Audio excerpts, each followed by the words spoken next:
अस्सलाम वालेकुम dear students. आज हम फर्स्ट ईयर केमिस्ट्री का चैप्टर नंबर 2 में से टॉपिक क्रिस्टलाइजेशन के मतलब पढ़ेंगे। इसके अलावा फर्स्ट ईयर केमिस्ट्री के किसी भी चैप्टर के नोट्स हासिल करने के लिए यूट्यूब चैनल में प्ले लिस्ट में से फर्स्ट ईयर केमिस्ट्री नोट्स को सिलेक्ट करें।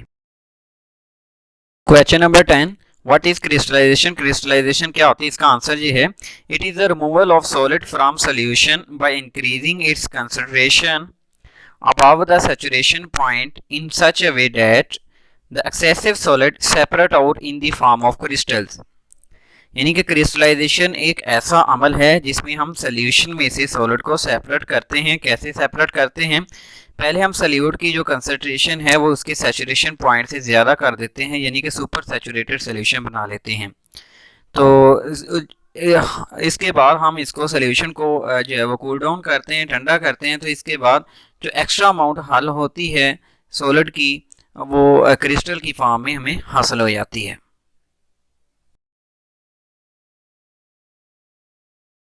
Question number 11, why is there a need to crystallize a crude product? Its answer is that impurities are mostly present in the crude product.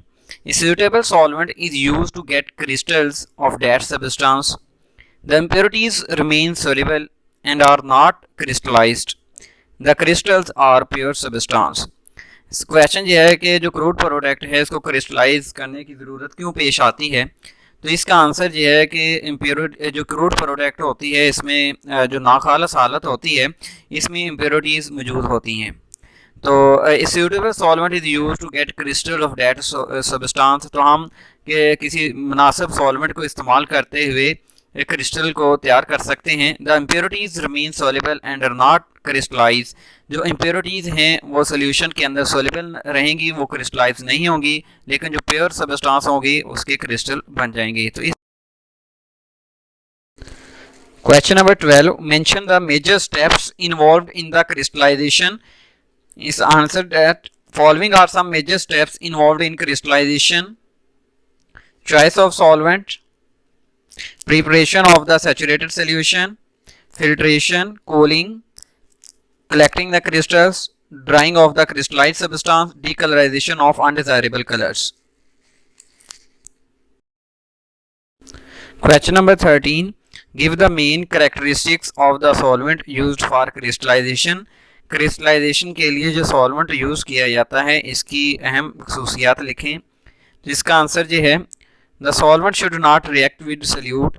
Solvent को solute के साथ reaction नहीं करना चाहिए। It should not dissolve the impurities. Solvent ऐसा होना चाहिए जो कि इम्प्योरिटीज़ को कम से कम हल करे, जबकि जो सल्यूट है उसको मैक्सिमम जो है वो हल करे। It should be cheap. Solvent जो है वो सस्ता होना चाहिए। It should not be inflammable.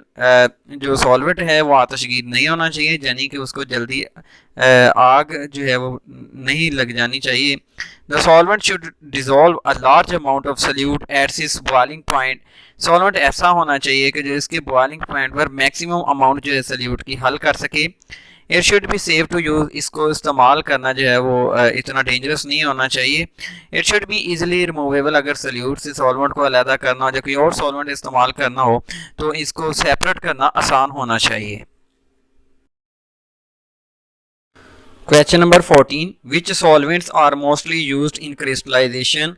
Crystallisation में ज़्यादातर कौन से सॉल्वेंट इस्तेमाल किए जाते हैं? तो इसका आंसर ये है, the most commonly use solvent are, जो ज़्यादातर सॉल्वेंट इस्तेमाल किए जाते हैं इनमें water, rectified spirit, absolute, ethanol, diethyl ether, acetone, chloroform, carbon tetrachloride, acetic acid, petroleum ether शामिल हैं।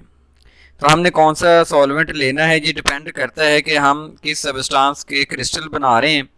और इसके अलावा यानी कि अगर ये एक सॉल्वेंट जो है वो सूटेबल ना हो तो हम वहाँ पे दो या दो से ज़्यादा जो सॉल्वेंट हैं इनमें से उनको मिक्स करके भी जो एक मखसूस सॉल्वेंट बनाया जा सकता है जो कि क्रिस्टलाइजेशन के मकसद के लिए इस्तेमाल किया जा सकता है। Question number 15, how crystals are dried using filter paper? Filter paper को इस्तेमाल करते हुए क्रिस्टल्स को कैसे हम ड्राई कर सकते हैं? Give its two disadvantages. इसके दो नुकसानात लिखें। तो इसका आंसर ये है, the crystals of substance after filtration remain in the same filter paper which filtered them. Filtration के बाद जो क्रिस्टल्स हैं वो उसी फिल्टर पेपर के ऊपर रहने दिए जाएं जिसके साथ वो फिल्ट्रेट किए थे। This filter paper is wet, ये फिल्टर पेपर गीला हो जाएगा। Then dry filter papers are pressed on the filter paper having crystals.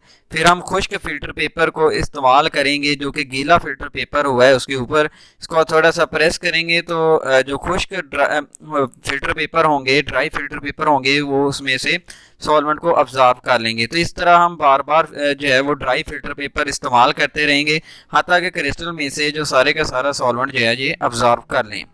इसके जो नुकसानात ये हैं कि crystals are not perfect dry. इस मेथड के ज़रिए क्रिस्टल जो है मुकम्मल तौर पर ड्राई नहीं किए जा सकते। सेकंड नंबर पे crystals are crush to a fine powder. तो इसका ख़तरा होता है कि क्रिस्टल जो है वो फाइन पाउडर में जो है वो कन्वर्ट हो जाए। Some time the fibre of filter paper contaminate the products. बाज़ औक़ात ऐसा भी हो सकता है कि फिल्टर पेपर के जो कुछ हिस्से हैं वो प्रोडक्ट क्रिस्टल्स के साथ लग जाएं जिससे इनकी नेचर जो है वो तब्दील हो सकती है।